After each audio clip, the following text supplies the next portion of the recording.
Hi, this is Hannah and welcome to my channel. Today I'm sharing with you another one of my Craft With Me sessions. The Craft With Me session is just a small Zoom session. It's just me and several of my friends, and we get together remotely and create cards using products that are in our stash. Today we're going to be working with embossing folders. I haven't used my embossing folders in a few years, and I thought since it was my time to present that I would start by revisiting techniques. The technique that we're using today is one that was designed to be used with 3D embossing folders, and since we are not buying anything for these projects, we decided to duplicate these techniques using our regular embossing folders. I hope you'll join along with us, and I hope you learned something new today. Thanks for stopping by, and let's get started. I am working on I'm actually going to be doing a set of cards, and it's an order that I got from my sister-in-law a while back, but we both got tied up with family stuff, and I wasn't ever able to finish this order. So now that life has settled down a little bit, I thought I ought to try and get her cards done. I like giving her different cards, so I am working on using my embossing folders to create my cards, and I'm coloring directly on the folders. And I need to move this up just a smidgen because I'm not getting my whole daisy on there. Okay, so why don't I put you all the way up? And so what I've done is I've cut a panel that's 4 1/4 by 5 1/2 to fit inside this folder. And I don't expect the color that I'm putting on the sides to really show up, but I want it to show up around the flowers. So I'm using some Stormy Sky, and I'm going around, and really it's just to get around the daisies. And so the Stormy Sky is going to be my first color, and then I'll go in with the chipped sapphire, maybe to darken the sky up. Okay, so it's difficult to see right now the shadows that are being created around the sunflowers or daisies. And I'm going to add a little more color and go run this through the machine again.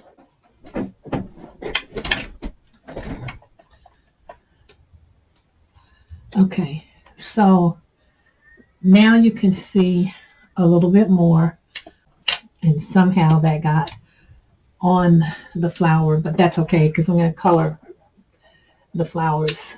So that's good. So now I need to go in with the green, and then down here along the bottom, because obviously that is where my grass would be. So I'm using bundled sage, and I'm just lightly going around it. I will probably have to add more color. So it takes a couple of passes, so I'll make a couple of passes of this. So I need to go back in with a little more of the bundled sage.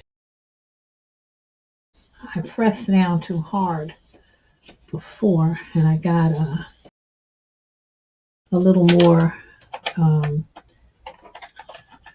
color than I actually wanted from the Stormy Sky. But the one thing I learned from the last project that I did is, because of the way the distress ink lightens up, so once it's been on for a while, the color gets lighter.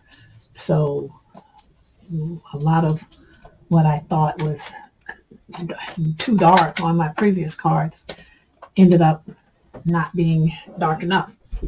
So I'm not sure that, because of the light that I have in this room, I'm not sure you can see the colors on this card. Yeah, it's difficult to see. I'm going to layer a little more of the bundled sage, and then I may go in with the stormy sky. Okay, try it again. Okay, so that's coming in. You can almost see it. It'll be a little more pronounced. I'm going to put just a little bit, well, chipped sapphire. Oops, I almost went directly to the paper. You don't want to do that. So I'm just going to very lightly around the edges here. And a little bit more of the bundled sage. Not a lot.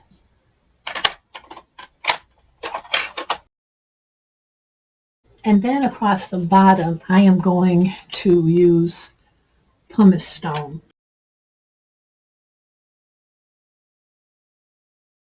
Just a very little bit on here. Okay, good. So that's working out well. I'm just going to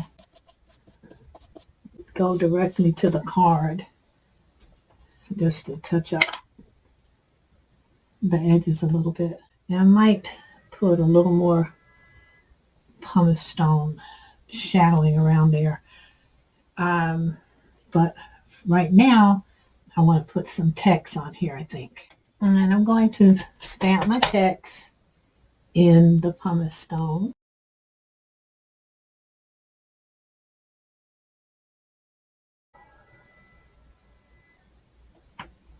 Oh, that's not off the edge like I want it. I'm going to run this through real quick.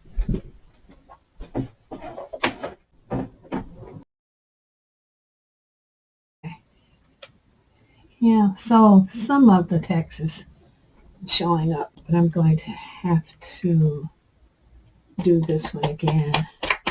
Okay, so some of that showing up the way I want. And thinking that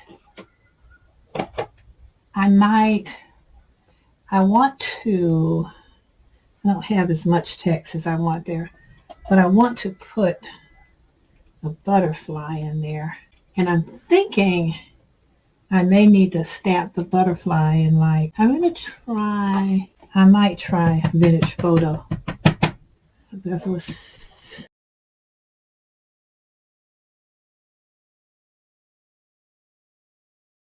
I'm going to take, before I start coloring in my flowers, I'm going to take my pumice stone and go across the bottom here a little bit.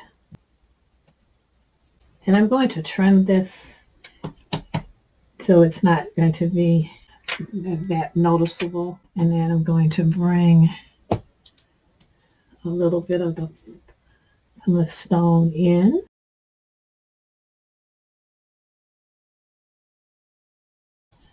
And then the next thing I'm going to do is come in with my squeezed lemonade to bring in my sunlight.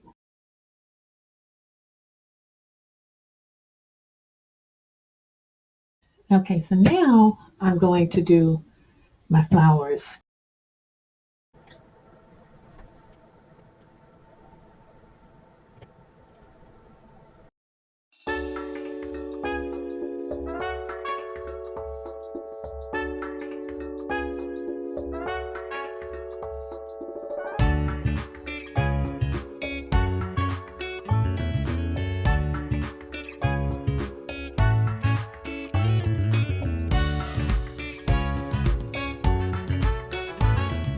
I really hate that the color is not showing up any better. I've been playing with the lighting in this room and I still can't seem to get to the point where you can really see how pretty the colors came in and the detail, because you can see the script that was put down in the pumice stone. So if I hold it like this, you kind of get an idea of the colors that are going on this card.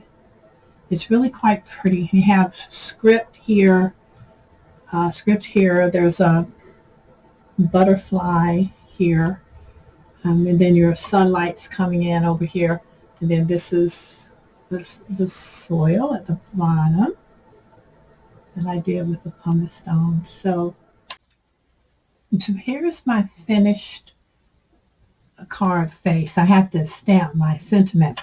And one of my ring lights went out, so I'm really having difficulty adjusting things in the light so you can actually see the true colors. But this is very pretty. You have text here. There's a butterfly there and more text going down the side. And then this is where I created the ground using the pumice stone.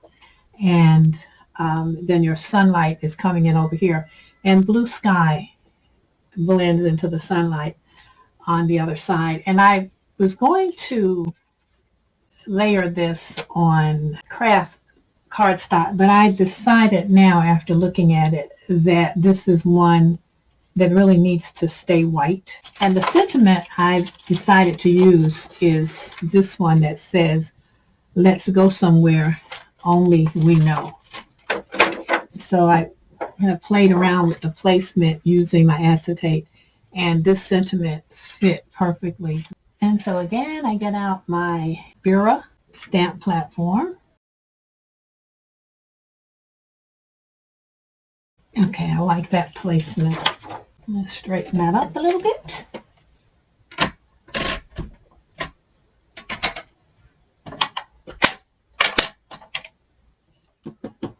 I used to put clear embossing powder on my sentiments and emboss them, because I'd get a darker black and it would be sort of a raised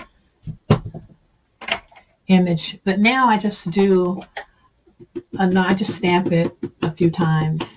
I'm really having fun going back and revisiting embossing folders that I haven't used an embossing folder in a long time.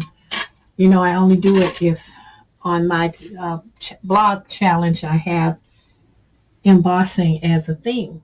So it was fun to go back and take a look at those embossing folders and remember just how pretty you can make your project. Now, as a finishing touch to this card, I went over the edges a little bit, just a little light bit of fossilized amber, and just sort of went all the way around the edges.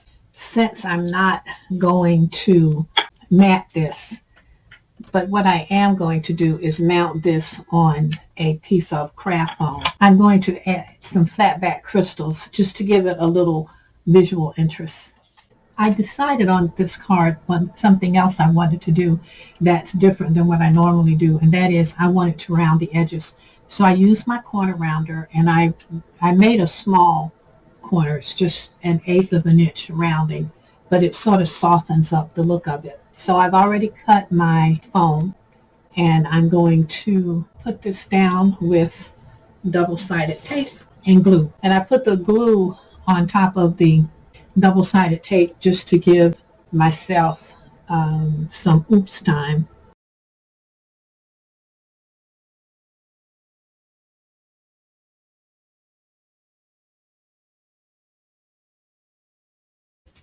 Okay. So there we have that down. And now the only thing that's left to do is for me to place my flatback crystals wherever I'm going to put those. And I think I'm going to add another piece of cardstock on the inside of here to make it stable, more stable. And I'm going to put a sentiment in there. But let's do finish the outside. I really do want these daisies to be the star of the show. I think I'll just leave it like that. I was thinking about putting like a bow or something on here, but I don't think it needs that. So that is my daisy card, and that was fun and easy. I loved this shadowing technique, and I was looking at videos just for something different to do with these cards I'm doing, and I watched a video on Lisa Horton's craft, and it was how to use your embossing folders to stamp and color in your project. And so I like it. I'm going to use that technique on some more embossing folders. This is one that I did earlier using that same technique of stamping the text, coloring in the debossed side of and putting it down. I haven't glued this down yet because I'm not sure about my sentiment placement. So I knew I couldn't leave well enough alone, so I decided to go in on my petals with glitter glue. And I usually, when I'm doing this, I'll just wet my brush slightly, and I put a little of the glitter glue on my mat, and then just brush it over my image. It's glittery, but it's not a ton of glue just sitting on top. It's sort of like when you put down Wink Stella, and once it dries, that's what you get. I really like this, using these embossing folders. I have a letterpress system, but this is easier, I think, than even setting up and doing my letterpress. I think I'm going to have to make a different kind of sandwich. I need maybe one more shim on my sandwich, and I think I'll get a better result with my first layer of ink when I put it down. Okay, there, I like that. So this is very pretty. I think my sister-in-law is going to like this. I'm going to do 5 of each type of card. Whatever design I come up with, I'm going to do 5 of each one of those for her. I usually do this like twice a year, and I do all occasion cards for her. And so this year, these will be entirely different from what I did last year. And I think she's going to like this a lot. All right, so here are my 2 completed cards that I created using my embossing folders. These are not 3D embossing folders. These are just regular embossing folders for people who are just getting started. Spending a lot of money on things that you may only use once is something that I would caution you against doing. It is, or for me, it was more fun to be able to buy reasonably priced items and have a variety of crafting tools than to spend money on super expensive products. The average person to whom you send a card is not going to know the difference between a 3D embossing folder and just a regular embossing folder. The embossing folder embosses beautifully on white paper, on colored paper. It gives a very nice impression. And I think when I got this folder, I paid $2 for it, $2.50 maybe. The same thing with this one. Both cards are pretty and the technique works. So if you see a video for embossing on using 3D folders, you don't really need to just run out and buy a 3D folder. I would recommend that you try the technique with the embossing folders that you have and see how they work. But I am very satisfied with my regular embossing folders and how well they work with this coloring technique. So I suggest that you give it a try. Just go through your stash and look for embossing folders that you want something that has a lot of open space in it so that you can color around it and you'll have a place where you can actually stamp on it. But these 2 are good to go. So I hope that these videos have been helpful, and I hope this is a technique that you can try and that it will work for you, and that you can be frugal while you're doing it. Thanks. See you next time.